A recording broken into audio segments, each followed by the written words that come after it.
అత్యున్నత మాకు ప్రియమైన దేవుని బిడ్డలందరికీ ఈ ఉదయకాల సమయంలో మన ప్రభు అయిన యేసుక్రీస్తు శ్రేష్టమైన నామంలో మీ అందరికి కూడా శుభాలను తెలియజేస్తున్నామండి. బాగున్నారు కదా? మీరు కుటుంబాలు పిల్లలంతా కూడా క్షేమంగా ఉన్నారు కదా? మన ప్రభువుని ఎండకాల సమయం అంతా కూడా మనల్ని కాచి కాపాడి ఇదులను మనకు బహుమానంగా ఇచ్చినాడు కాబట్టి ఆయన పరిశుద్ధ నామానికి మహిమ కలుగును గాక. హల్లెలూయా.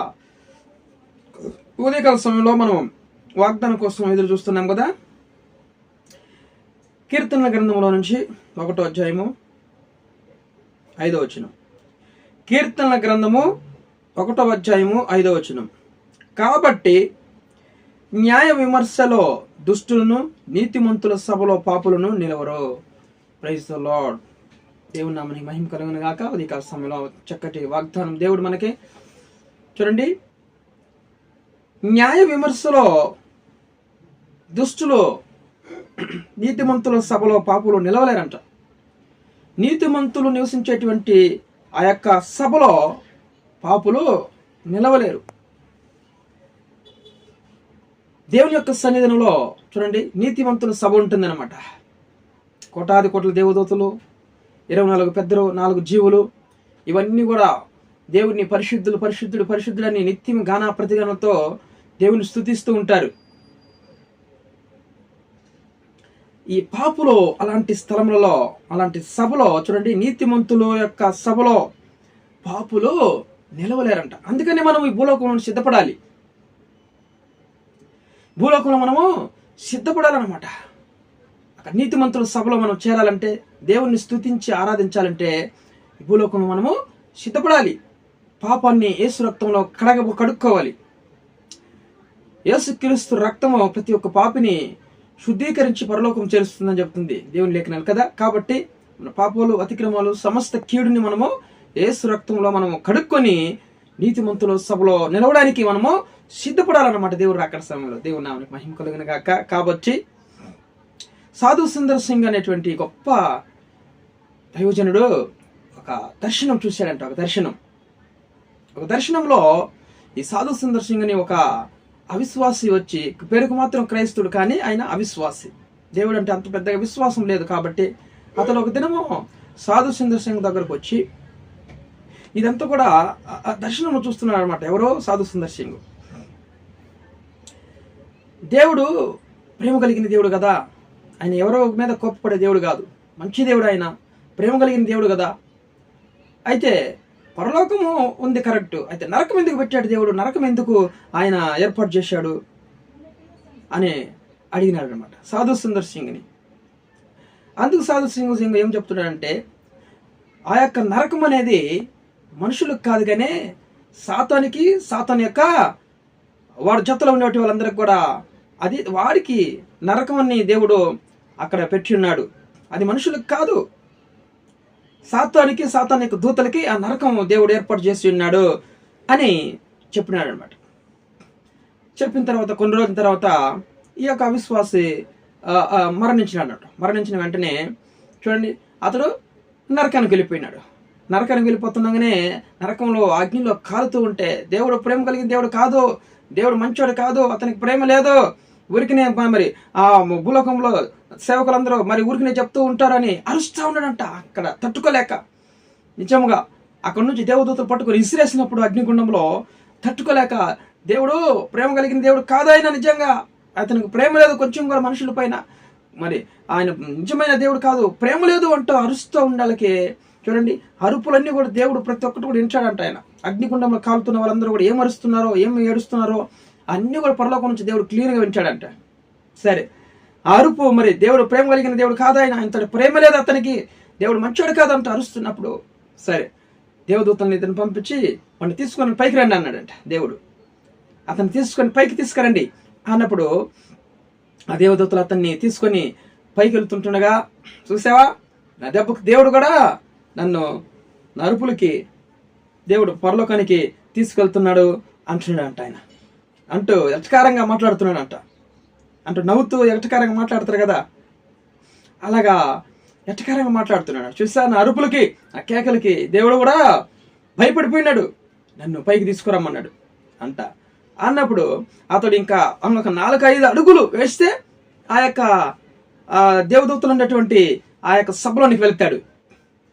4-5 అడుగులు వేసే వెనకున్నాడు. ఇంకా ఆ లోపల చూస్తే అంత భయంకరమైనటువంటి వెలుగు, తల మెరిసేటువంటి కిరీటాలు, ఆ వెలుగును చూస్తున్నాడు అన్నమాట అతడు. ఇంకా దేవుని సన్నిధికి పోలే, దేవుని సన్నిధికి పరలోకానికి వెళ్ళలే, దేవదూతలుండే సభలోనికి అక్కడే చూస్తుంటే చుట్టూ కూడా వీడియోలన్నీ కూడా ఇతడు చేసిన పాపాలన్నీ కూడా అక్కడ చూపిస్తున్నానంట. త్రాగుబోతాను, వ్యభిచారము, మరి కూలీలు చేసినప్పుడు ఎంతోమందిని చంపింది, అవన్నీ కూడా అతడు చేసినటువంటి అన్యాయము, పేదలను ఏమార్చడము, పేదల దగ్గర అనేక డబ్బులు తీసుకోవడము అన్యాయంగా ఇవన్నీ కూడా చుట్టూ వీడియోలలో క్లీన్గా మరి అగపడుతుందన్నమాట ఇతని కనులకి. అది చూసి ఇతడు ఆ వెలుగు తట్టుకోలేక అక్కడ చూసి, నేను పరిశుద్ధిని కాదు, నేను పాపిని, నేను ఇంకా సిద్ధపడలేదు ఇక్కడికి రావడానికి, నేను పాపిని, నన్ను విడిచిపెట్టండి అని అరుస్తున్నానంట, కేకలేస్తున్నానంట. ఆ వెలుగు తట్టుకోలేక, చూడలేక, ఆ భయంకరమైన తల విరిచేటువంటి ఆ వెలుగును చూడలేక నేను వెనక్కి తిరిగి పరిగెత్తుకుని వస్తున్నానంట. సాధు సింగ్ ఎందుకు వెళ్ళాక పరిగెత్తుకొని, ఇప్పుడు పోయావు కదా పోతానని, మరి ఎందుకు ఇలాగా పరిగెత్తుకుంటా ఎంతనే వెళ్తున్నాడని చూస్తా ఉన్నాడంట. నన్ను వదలండి, నేను నరకంలోనికి పోతాను, నేను ఇక్కడ భరించలేను, నేను తట్టుకోలేకున్నాను, నన్ను విడిచేయండి, నేను వెళ్ళిపోతానని తిరిగి ఆ నరకంలోనికే వెళ్ళిపోతానికి సిద్ధపడుతున్నాడు, పరిగెత్తుకుంటూ వెళ్తున్నాడంట. నేను ఇంకా సిద్ధపడలేదు ఇక్కడికి రావడానికి, నేను పాపిని, నన్ను విడిచిపెట్టండి, నేను తట్టుకోలేకపోతున్నాను, నీ వెలుగు చూడలేకపోతున్నాను అని అతడు మరలా అగ్నిలోనికి వెళ్ళి అగ్నిలో పడిపోయి కాలుతూ ఉన్నాడంట. చూసారా, ఆ యొక్క ఆకాశంలో ఉన్నటువంటి ఆ దేవదూతలు ఉండేటువంటి నివసించేటువంటి స్థలానికి అతడు వెళ్ళినప్పుడు తట్టుకోలేకపోతున్నాడే, లోపలికి వెళ్ళకముందే ఆ వెలుగుని చూసి తట్టుకోలేకపోతున్నాడే అతడు చూసిన పాపాలన్నీ కూడా క్లీన్గా చుట్టూ కూడా వీడియోలలో ఆగిపడుతున్నాయి అన్నమాట ఆ వెలుగులో. చూసారా, అతను నేను ఇంకా సిద్ధపడలేదు, నేను పాపని, నన్ను విడిచిపెట్టి నన్ను నరకంలోకి వెళ్ళిపోయినట్టు. ఇంకా దేవుడి స్థలం ఎలా ఉంటుందో ఒకసారి గమనించండి, మీరు ఆలోచించేయండి. ఎవరైనా ఉన్నారా మన మధ్యలో ఇలాగా? చూడండి, ఖచ్చితంగా మనం చేసినటువంటి పాపాలు, అతిక్రమణలు అన్నీ కూడా ఏది కూడా ఒక్కటి కూడా మరవకూడదు, కానీ ప్రతిది కూడా షూటింగ్ అవుతూ ఉంటుంది, ప్రతిది కూడా వీడియో రికార్డింగ్ అవుతూ ఉంటుంది. మనం వెళ్ళేటప్పుడు అక్కడ మనకి అన్నీ కూడా చూపిస్తారు అక్కడ వేసి. ఎవరైతే యేసు రక్తంలో కడగబడతారో, పాపం ఒప్పుకొని పాపం చేయకుండా మానేసి మరి నీతిమంతుల సభలో చేరాలని ఎవరైతే ఆశపడి పాపం చేయకుండా నీతి, న్యాయము, ధర్మం ఎరిగి ఇతరులకు సహాయం చేసేవాళ్ళుగా, దేవుని ప్రార్థించి స్తుతించే వాళ్ళుగా మరి ఎవరైతే యేసు రక్తంలో కడగబడతారో అట్టివారు పరలోకంలో నీతిమంతుల సభలో నిలవబడతారు. దేవుని నామానికి మహిమ కలుగును గాక. చూసారు, ఆ వ్యక్తి సాదృశ్యంగా ఎంత మరి దర్శనం చూస్తున్నాడు నీట్గా. పరలోకం ఉండాలంటే యేసు రక్తం మనకు కడగబడాలి, మనకు ధైర్యం కావాలి. అంటే మరి తప్పు చేసినాడు ఎప్పుడు కూడా భయపడతాడు, తప్పు చేయనాడు ఎప్పుడు కూడా తల ఉంచుకోడు, భయపడడు, ధైర్యంగా మాట్లాడతాడు. కాబట్టి ఆ యొక్క నీతిమంతుల సభలో నిలవడంటే మరి యేసు రక్తంలో కడగబడాలి, పాపం అంతా కడిగివేయబడి మనం పరిశుద్ధులుగా మారాలి. అప్పుడు పరలోకము మనము చేరుకుంటాం. మనం ఆ వెలుగులో నివసించడానికి మనకు ధైర్యం అనేది కలుగుతుంది. దేవుని ఎదుట నిలబడడానికి మనము శక్తివంతులం కావాలి. అంటే పరిశుద్ధులుగా మారాలి మనం. యేసు రక్తంలో కడగబడి మాత్రం అతడు యేసు రక్తంలో కడగబడలే, ఆడు గోల తట్టుకోలేక దేవుడు తీసుకురండి అన్నాడు. అక్కడ ఆ దేవదూతలుండే స్థలంలో నిలవలేక పరిగెత్తుకుంటూ మన వాపసు నరకంలోకి వెళ్ళిపోయినట్టు. చూస్తారా, మరి దేవుడి స్థలం ఎంత ఇంకా భయంకరంగా ఉంటుందో ఒకసారి మన గమనించి మన మధ్యలో అలాంటి వ్యక్తి, అవిశ్వాస లాంటి వ్యక్తులు మన మధ్యలో ఎవరైనా దయచేసి ఉంటే ఇప్పుడే మారు మనసు పొంది యేసు రక్తంలో మనం కడగబడి పాపాలు ఒప్పుకుంటే మనం నీతిమంతుల సభలో చేరుకొని దేవుని స్తుతించే వారుగా ఉంటాము. పరిశుద్ధుడని దేవుని ఎల్లప్పుడూ కూడా మనము దేవదూతల వలె దేవుని స్తుతిస్తూ ఉంటాం పరలోకంలో. దేవుని నామానికి మహిమ కలుగును గాక. ఇప్పుడే మనము ఎవరైనా అలాంటి వాళ్ళ గారు ఉంటే దయచేసి మనం మారు మనసు పొందాలి. తప్పులు ఒప్పులు ప్రతిరోజు కూడా దేవుని సన్నిధిలో ఒప్పుకుంటే ఖచ్చితంగా ఆ రక్తంలో మనం కడగబడతాము, పరలోకం చేరుతాము. దేవుని నామానికి మహిమ కలుగును గాక. వీడియో చూస్తున్న మీరందరూ కూడా సబ్స్క్రైబ్ చేయండి, లైక్ చేయండి, ఇతరులకు షేర్ చేయండి. దేవుడు మనల్ని నీతిమంతులుగా తీర్చబడి మనల్ని కుటుంబాలని కాపాడును గాక. ఆమేన్.